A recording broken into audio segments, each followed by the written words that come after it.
So, ayan guys, welcome to my YouTube channel, Abititas Kitchen. To this video guys, yung isa kong papaya kanina, gagawin kong, lagay natin sa gelatin. I-try ko guys, lagay sa gelatin. Imbis na yung fruit cocktail lagay ko. Gagawa ko na gelatin guys, ito. Wait lang guys ha. Ganyan gagawin natin guys.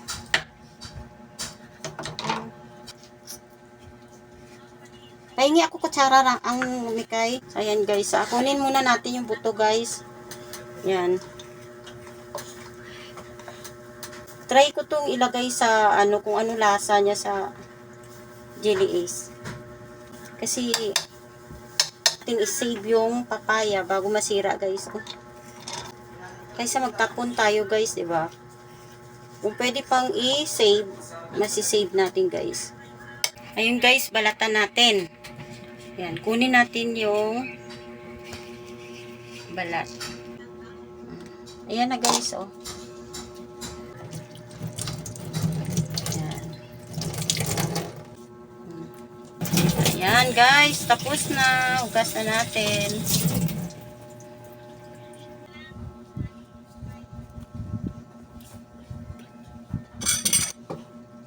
Diitan lang siguro natin guys.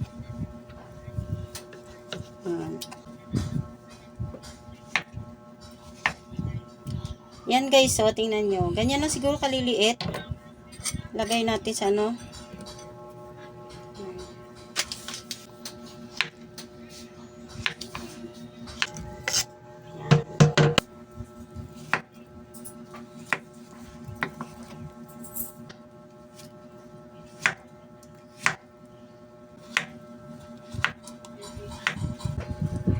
Yan. Set aside muna natin to guys. Lagay natin sa ref. Lagay muna natin sa ref. So, ayan guys, meron tayong isang kaserola dito guys. Ito gagamitin ko guys, oh. Kulay dilaw. Kasi wala na akong gelatin dyan eh. Kulay dilaw. Ayoko na magbili-bili pa. Yan guys. Dalawang ganito guys. Tapos ilang cups to make? 6 cups every 1 sachet. 1 sachet. So, gayahin ko lang to guys. Dalawang sachet gagamitin ko guys. Ngayon, dahil itong gulaman guys, hindi siya masyadong matamis. Magdadagdag ako ng sugar guys na half lang siguro muna. 2 packs yung ginamit natin. Bali 12 na. 1 cup to May? Opo. 1 cup. Bali 12 na ganito. 1, 10, 11, 12 cups. Ayan. Ngayon, maglalagay ako ng siguro half lang muna. Kasi matabang yung aking gulaman. Ayan guys, oh, half cup.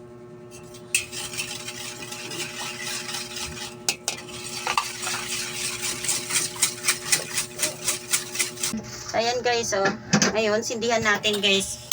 Dahil marami siya guys, sinabay ko. Nilakasan ko na kagad yung apoy. Ayan. Man ko yung aking gulaman, masyadong matabang sa half lang. Ginawa kong 1 cup na yung sugar ko.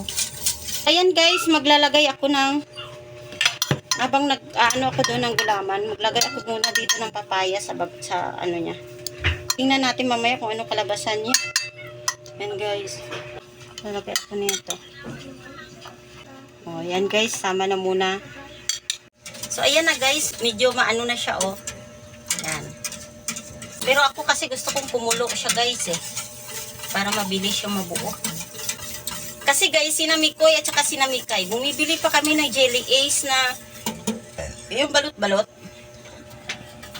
Kaya mas mainam na gumawa ka kasi para sarili mong timpla. Wala pang preservative. Matagal din siyang kumulo. Guys, kumulo na. Kunin na natin. Patayin na natin guys ha. Yan guys. Oh. Yan na guys.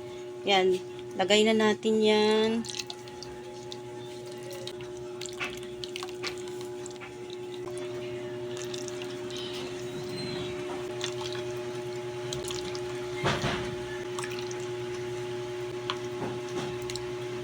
So, buhos na natin lahat to guys ha. Yan. Yung iba nito guys, gusto nila nilalagyan nila ng gatas para magiging crystal yung kulay. Yan guys, oh. May tira-tira kayo sa bahay guys, pwede kayong gumawa ng dessert. Na ganito lang kasimple. Yan, ngayon guys, pabayaan muna nating lumamig. So ayan guys, medyo ano na siya, dry, ay ano na ano na siya guys. Ilagay na natin yung natira nating papaya. Yan. Para meron siyang sa baba guys. Yan.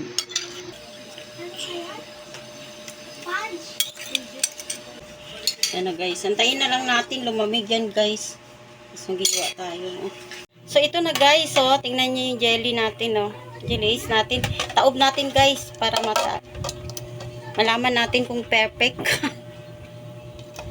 Yan. Yan na guys. So nataob na natin. Angat. Ooh! Ito naman yung isa guys. Oh. Taob natin.